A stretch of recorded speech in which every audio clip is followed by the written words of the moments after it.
Hey, what's up guys? I hope you all had a great holiday. I know things look a little different, but I'm trying out a new layout for future videos, so if you guys enjoy, be sure to let me know down below in the comments and leave a huge thumbs up on the video. But without further ado, let's get started.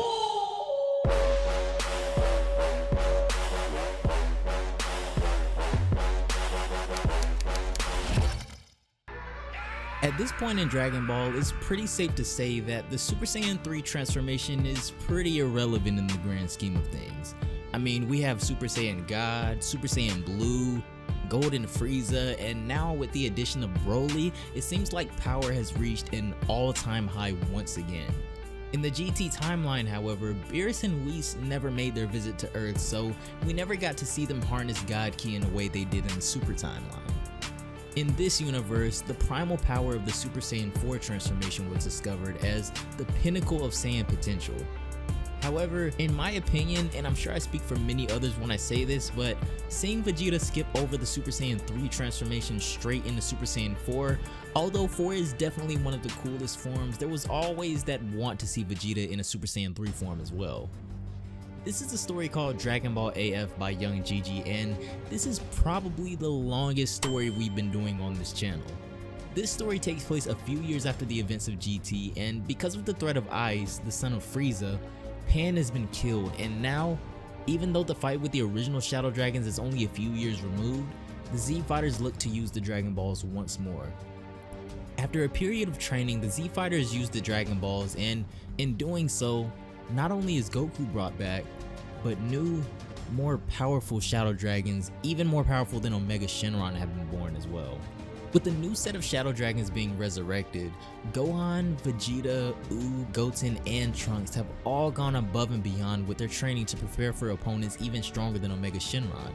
Since these new dragons are so powerful, it's best for them to all split up and fight in different areas of the universe that are a little bit more stable than the Earth. When we go to where Vegeta is waiting on his opponent, we see that this woman, the holder of the 3-star Dragon Ball, is on a cliff close by looking down on him.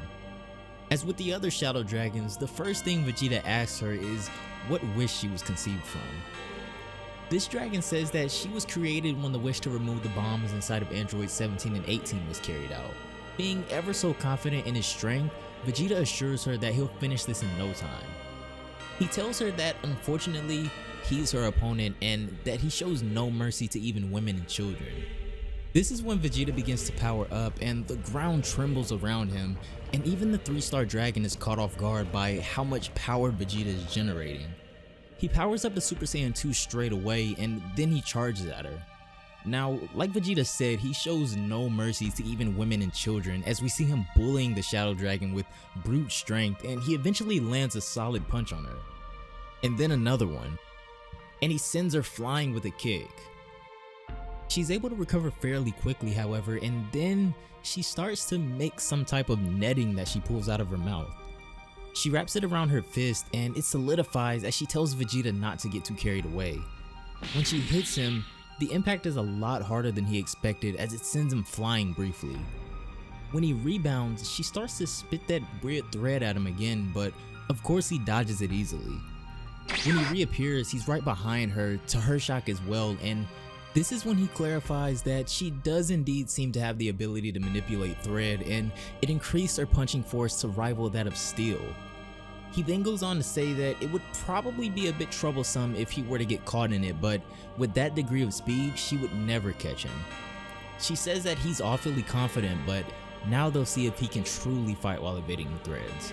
She goes to attack, but like Vegeta previously stated, he's much too fast for her as he appears behind her again, but then she dodges and attempts to hit him with the thread again. But like every other time, it's too slow to catch Vegeta. This goes on for a while, with Vegeta constantly dodging her thread attacks and counterattacking, and eventually he asks her why she doesn't just surrender over the Dragon Ball right now after seeing the huge gap in power between the two of them. But when she bursts out in laughter, we find out just what she's really been up to as she says, wow, he still hasn't noticed, and when we look back at Vegeta, he's wrapped in a clear version of the thread she made. The entire time they were fighting, and even beforehand, she says that she was placing countless numbers of her thread all over as traps. What she did was attack him with the visible thread in order to draw his attention away from sensing the invisible one, and eventually she was able to immobilize him entirely before he could realize it. Vegeta, however, can't do much but laugh at something like this. He asks, does she really think she's won with an attack like this and how light he's being taken right now? She replies saying that he's just acting tough, but then Vegeta begins to power up even more. As his energy rises, the Shadow Dragon is amused at his attempted escape, but she says that there's no way he'll ever be able to snap the threads. But Vegeta just keeps powering up, and to her absolute horror, Vegeta bursts from the threads as if they were rubber bands, and this is when we get to see Super Saiyan 3 Vegeta again once more. He says that he's done warming up as playtime is over and it's now time to finish this.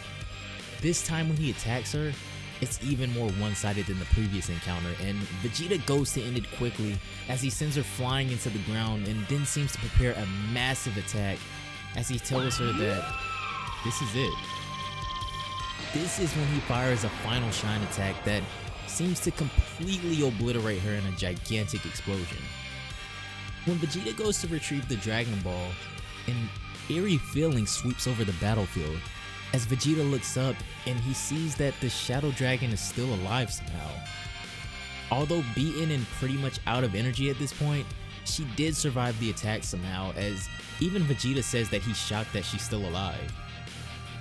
This is when she says that, if possible, she wanted to refrain from using this next form, but Vegeta is much too strong of an opponent, so he leaves her no choice. And then, she begins to change as well, as we see this dark figure begin to come forth, and when she's done transforming, we see that she's changed into this ugly creature much different from how she looked before, as Vegeta comments on how exceedingly ugly she's become as well. This is pretty much why she didn't want to show her true form and why she had this front of being a beautiful young woman, as she says that now that Vegeta has seen her like this, he can't leave alive. Even though she has gained a slight increase in power, however, this isn't the same GT Vegeta that fought the Shadow Dragons all those years prior. As she keeps attacking, he keeps dodging, and it's pretty clear now that Vegeta isn't even breaking a sweat. He acknowledges that she has increased in power slightly since the transformation, but she still isn't even close to defeating him. She says that it's unbelievable how Vegeta is able to fight now, all while avoiding the clear threads. He tells her that she may have improved, but if that's all she's got, then there's no way she can hope to win this fight, so he says that he'll just end it now. And at a speed almost too great for her to follow, Vegeta appears in front of her, and with just a single punch, he pierces through her stomach, and without any second thoughts, he blasts her away, completely destroying everything but the Dragon Ball. Vegeta at this point in time has done so much training, and upon achieving not only the Super Saiyan 4 form of his own will, but also the Super Saiyan 5 transformation, he's even able to rival Shadow Dragons more powerful than Omega Shenron in his Super Saiyan 3 form.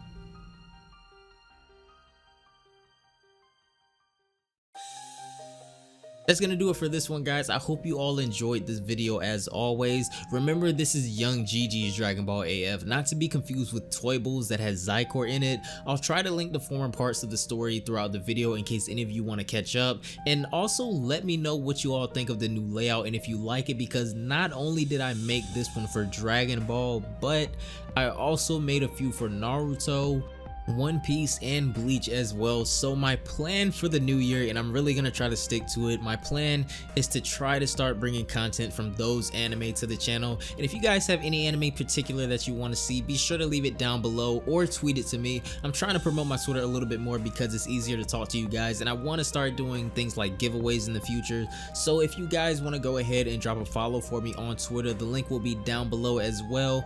But anyways, have a great day, and I will see you all in the next one. Bye, guys.